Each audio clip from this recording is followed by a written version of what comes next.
A very good afternoon to all the viewers. Welcome back to another episode of BW People HR Voices.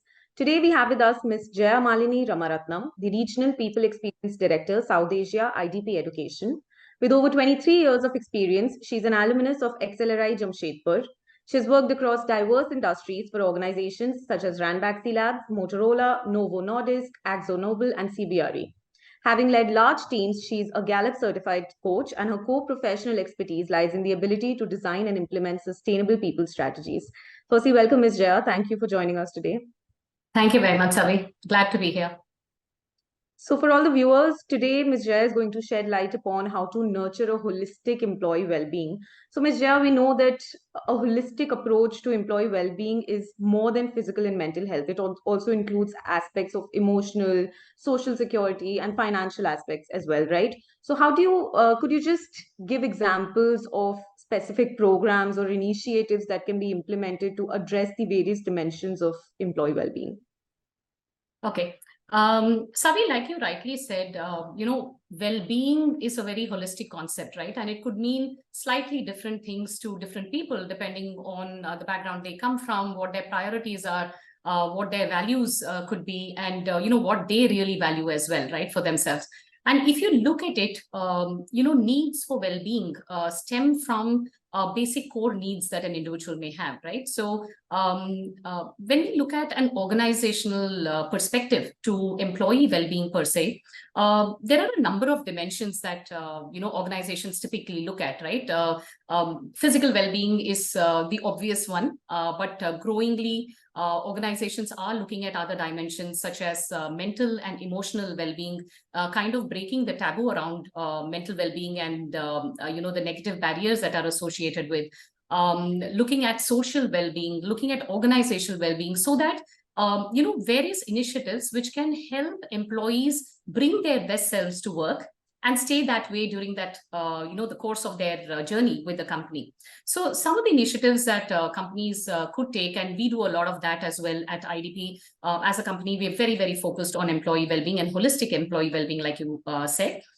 Such as when we focus on physical well-being, we look at providing our employees with tools and platforms, workshops which are led by experts in the field, talking about physical wellness, the various things that they need to do around diet, around exercise, and just taking care of themselves in a holistic manner, right? When it comes to mental and emotional well-being, you see a lot of companies have started offering services like employee assistance programs, wherein when employees are dealing with situations wherein they need expert help, right, in the form of counseling services. And that is not something that we are experts at providing, even as human resources within the organization. That's when an external tie-up or tie-up with external experts in the space helps, and employees can actually go and get solutions for issues that they may be facing around a whole range of topics. The other aspects that organizations take care of is, of course, especially post the COVID era, looking at how do we help employees with flexibility, right? So many organizations, have continued with providing flexible work arrangements for their employees, be it in the form of hybrid working or be it in the form of flexi timings, which enable employees to also take care of the requirements that they may have in terms of carer responsibilities, right? Especially those with small children or elderly parents. All of that does take a toll on the time that employees have, and organizations being able to facilitate that through flexi work arrangements goes a long way in ensuring that employees feel good and satisfied about the overall quality of their life. I'll also touch upon one aspect of safety related well-being needs, right? It may seem very obvious, but a lot of times that is sometimes a bit overlooked as well, if you see, right? So when we talk about safety, physical safety is, of course, something that seems very obvious, right? So when employees come to work, do they feel that the workplace that they come into is safe for them, right, at a physical level? And very importantly, is it a psychologically safe environment as well, right? So is it a place where they can actually bring their true selves to work? Do they feel included? Do they feel they belong? Can they share their views? Because all of this actually makes them contribute a whole lot better, right? A few organizations are actually going the extra mile, like we have at IDP, wherein we've kind of taken the definition of safety to the next level to also look at how do employees feel even beyond the realm of the organization, right? So last year, we introduced a policy around supporting our employees in case they're facing issues around domestic violence and abuse, right? And for that, without, of course, getting into the personal space, without the consent of the employee, it's always with the consent of the employee. We look at ways in which we can support the employees in terms of awareness, firstly, to begin with. Secondly, in terms of support, in terms of financial means, in terms of leaves that they may need, and overall the fact that, you know, when you come to work and you spend so many hours at work, we as an organization actually also care about how you do even beyond the workplace. So these are some examples, Savi, that I can share with you. Right. Some great initiatives you've told us about that IDP is doing in this space. So you also mentioned providing tools, resources, or programs like EAPs are very common now. Just implementing these initiatives is not enough. You need to keep a track on the progress of these initiatives as well. So how do you think they have impacted the retention rate at organizations, the employee satisfaction, and just the overall productivity of an employee? Yeah. So very clearly, I think there's ample research to prove that there is a very strong correlation between employee well-being and productivity, right? So there's dime a dozen data from consulting organizations and even data from the World Health Organization and even the ILO, right, which actually show a very strong correlation between well-being and productivity. And in fact, it can actually be a reverse positive feedback loop as well, right? So when you focus on well-being as an organization, you do see that automatically employee morale improves, thereby engagement levels, and thereby performance and productivity. And we also have seen that when the performance and productivity improve, it actually forms a positive feedback loop to again feed back into employees feeling more, happy about the quality of lives they enjoy. But like you rightly said, it's very important to also keep reviewing and keep measuring the impact of the initiatives that you do, right? So as an HR function, some of the things that many organizations do, that what also we do at IDP, is one is to see one very clear-cut way to gauge whether your initiatives are having an impact or are successful in the first place, is to see how well participated they are in, right? How well utilized are they in your organization? Right. That we may conduct, the utilization of health insurance, and especially the preventive health checkups that most organizations provide, right? How well are those utilized?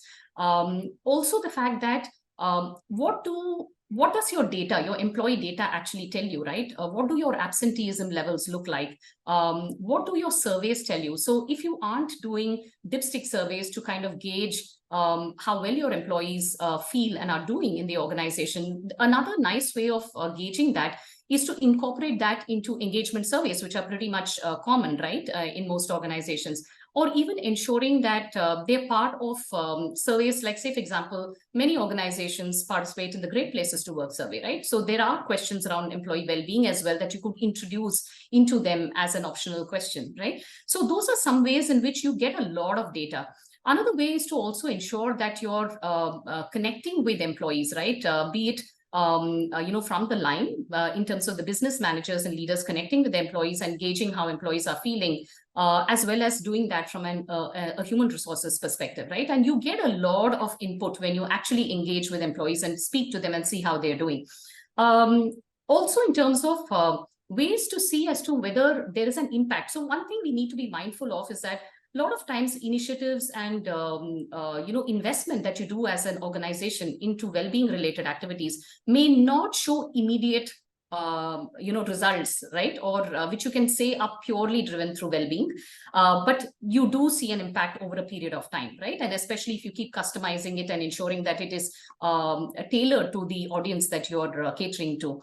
Also, another way of looking at it is that when you look at say quantitative data points such as your health insurance, right? Are you seeing the per headcount cost of your insurance utilization going down over a period of time, right? Because if you are promoting well-being in a proactive manner, it should be resulting in healthy behaviors and healthy habits by employees, right? So all of that does translate over a period of time. So looking at your data around, the various initiatives that you're conducting and the outcomes that you expect from there.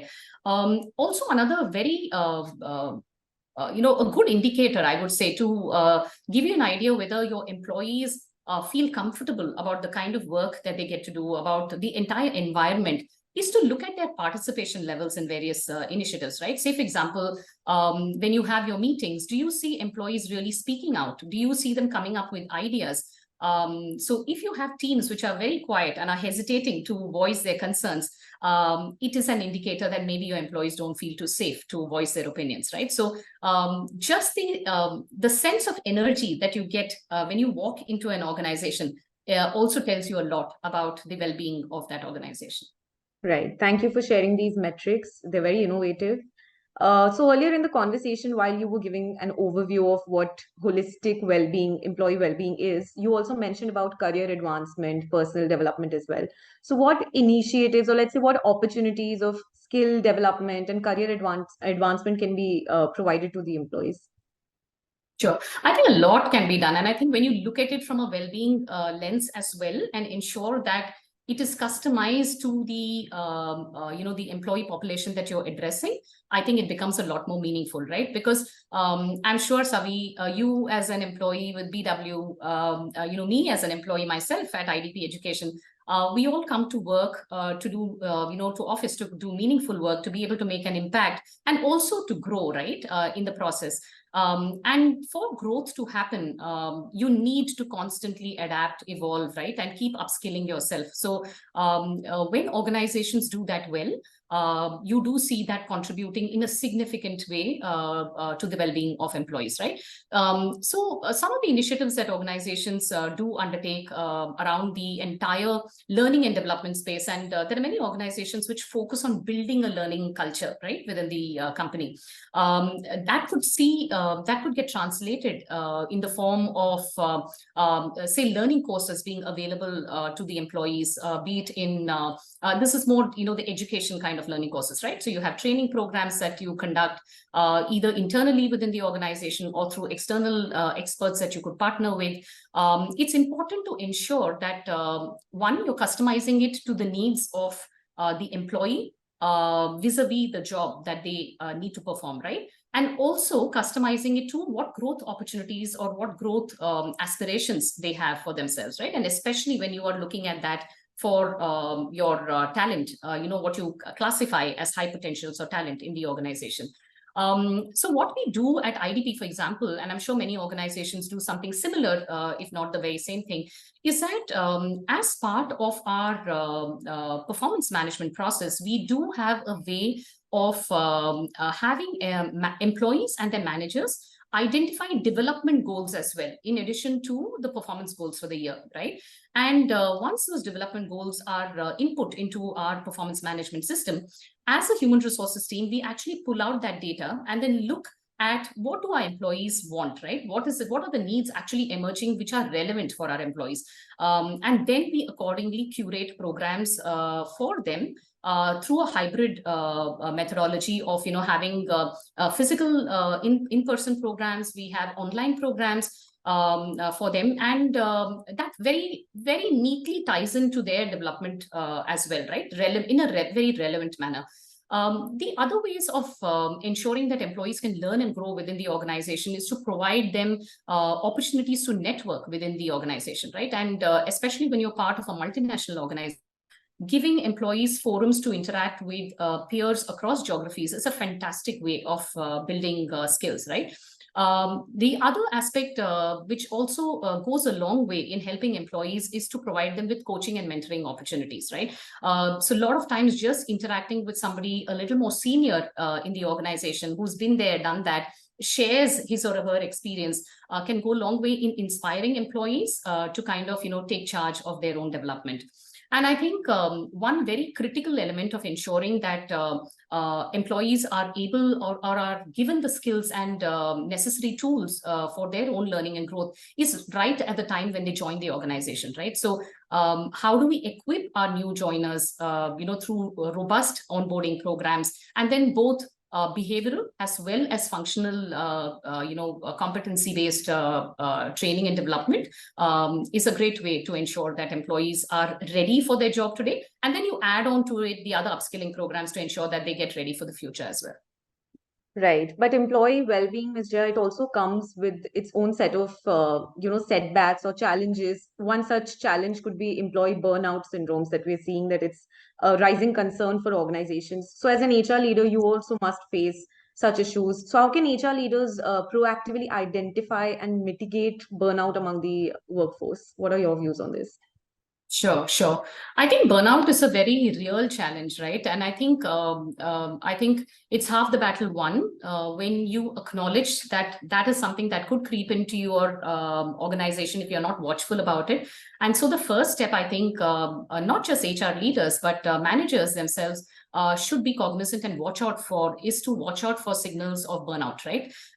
This could manifest itself in employees actually demonstrating or exhibiting fatigue, right, at a physical or mental level, not showing the right levels of engagement at the job that you would expect them to.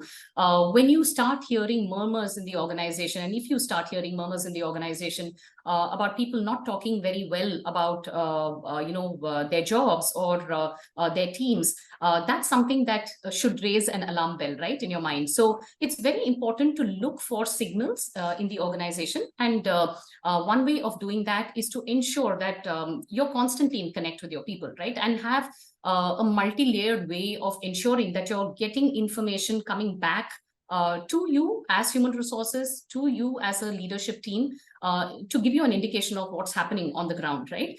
This could again be in the form of skip level connects by either the human resources team or skip level connects by managers themselves. It could be in the form of having surveys go out to employees, or even dipstick polls to check what the mood of the organization is. And it could also be in the form of providing your employees with channels to be able to reach out to people if they are not confident enough, or they're not too sure as to whether they can directly go and speak to someone, right? So do you have mechanisms wherein you provide employees a forum wherein they can share their concerns or grievances, as it may be, in an anonymous form as well, right? And ensure that that really then gets acted upon. So there's no point collecting a lot of data and then not doing anything about it, right? So the moment you provide channels like that for your organization, so for example, in IDP, we have a forum called Reach Out, wherein employees can actually write into a confidential mailbox that is only accessed by the business leader and the HR leader,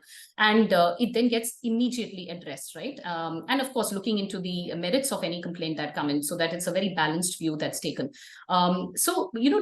Taking initiatives like this, ensuring that you have a ear to the ground and you genuinely listen to your employees would go a long way to ensure that employees feel their views are aired out, and it doesn't remain as a pent up, bottled up set of disturbed emotions, right? The other thing that you could also do is to again go back and look at your data, right? So look at your absenteeism data, look at what your exit trends are telling you, look at your, again, I'd go back to the example of look at your insurance data, right? Look at the kind of ailments that are that treatment is being sought for. If you see a predominance of lifestyle related conditions, that, because prolonged stress over a period of time can result in even physical ailments, right? So looking at data, through multiple lenses and data cuts would really help HR leaders, get an idea of what's happening on the ground. And I think it's also very important to keep renewing or reviewing your policies, your processes, look at your org structures, look at the kind of work hours your employees are clocking. Is it very long hours? Is there an issue over there of work distribution? And look at your data and keep reviewing your policies accordingly. Right. Talking about policies, do you think flexible work arrangements will have a positive impact on this? And now, when we're seeing that remote working and hybrid working is on the rise, how do you accommodate this evolution and change these strategies and the policies alongside with these changes? Sure, sure. So I think having flexibility towards the work style that you offer, or the flexible working conditions that you offer to your employees, I think it's a reality, right? And I think especially post COVID, when organizations actually discovered that several jobs can be done pretty well, and without really impacting deliveries to our clients and customers. I think providing flexibility to the workforce has become pretty much an imperative today, right? Of course, it also depends on the roles that you have in the organizations, the nature of your industry, and without compromising, the outcome or the deliveries to the customer, which is the reason we all belong in an organization. As long as that happens, there are various ways in which you can actually bring in flexi working, right? And this does goes a long way in promoting well-being, because it actually gives a lot more control to employees. It empowers them, helps them take care of their work life. I wouldn't say balance anymore, but work life integration requirements, right? And especially when it comes to caring responsibilities. So while that is the positive aspect of flexi working, it also brings certain areas of opportunity, right, that organizations need to look at very carefully to be able to address, right? For example, in organizations wherein hybrid working is quite common, or in fact, even there are jobs which are completely on remote working basis. The positive aspects is what I already spoke about, but the opportunity areas are a lot of times it could result in employees feeling socially disconnected with the rest of the organization, right? Organizations taking proactive steps to ensure that employees don't feel isolated when they are working remotely. And that can be done by ensuring that there are frequent connects between not just the manager and the employee. Have regular check-ins, not just for work, but also ensuring that you check in for, just to see how the employee is doing overall, how's the family doing, etc., etc. And ensuring that, there are opportunities, ample opportunities on a regular cadence, wherein all teams come into the office, right? So there are agreed co-location days wherein you can actually make that, utilize that in a very, very powerful and positive way by making it work related, and also have, team building initiatives and things like that. The other aspect is that I think when organizations have considered hybrid working or remote working, they've also gone an extra step to ensure that the home office is a comfortable space for employees to work, right? Right from looking at their physical requirements, such as ergonomics and stuff like that, to the extent that it can be managed and invested in by an organization. But there is also a potential blurring of boundaries, let's say, when you're working from Yes, home. yes, What are your yes. views on that? Yes. So I think we saw a lot of that happening, right? Especially during COVID, when all organizations went into the work from home scenario. So it's very important to set certain, policies or understanding agreements in place, right? In terms of setting expectations within the team that, beyond a certain hour, you're not really going to connect with other people unless it's absolutely an emergency, right? And if it's an emergency, it's absolutely understandable. Many organizations also went into this mode of declaring certain days of the week wherein there would be absolutely no meetings, right? Because just having too many meetings on Zoom or other virtual platforms was actually causing digital fatigue, right? So having mechanisms like that, ensuring that there are meeting etiquette that you adhere to, right? Ensure that you begin your meetings and end your meetings on time. Ensure that you're prepared well in advance for a meeting, so that you're not kind of discovering material that you're supposed to have already be familiarized with during the meeting, things like that. Also, many organizations like ours, took the initiative to provide employees additional days a day, in a particular within a particular periodicity, to kind of just literally like well-being days, right? Just to take care of yourself. Don't connect to work and take that time off to take care of your personal well-being, right? Other things would also be irrespective of a virtual setup or a remote or a hybrid working or coming into office, is to ensure that you have policies in one place, right? But you ensure that you're also utilizing those policies, such as your policies on leave, Many companies look at policies around sabbaticals, right, wherein they actually give time off to employees, encourage them to utilize that time to pursue any interest that they may have, or also, in fact, very importantly, and this is picking up a lot, is in terms of giving back to the community as well, right? So encouraging these ways of getting the team together in initiatives which bring a bigger meaning to life, right? Beyond the impact they make through their work lives also goes a long way in ensuring employee well-being. Right. So, Ms. Jaya, most of our viewers, they're HR professionals, employers, employees. What would be your last piece of advice to them? I would say that if you want to focus on employee well-being, right, and I would say that you must focus on employee well-being. It is no longer good to have fluffy HR practice. It is something which has direct business impact, and it would be wise for HR professionals and leadership teams in organizations across industries to focus on well-being. And when I say focus on well-being, it's very important to be intentional about it, right? And intentionality of any area that you want to focus on in an organization stems right from the leadership. So as HR professionals who are in the audience, I would say bring the element of well-being into your leadership team discussions. Bring that into the culture of the organization, and you will see that it will go a long way in ensuring that you will have a successful organization, even in terms of business results.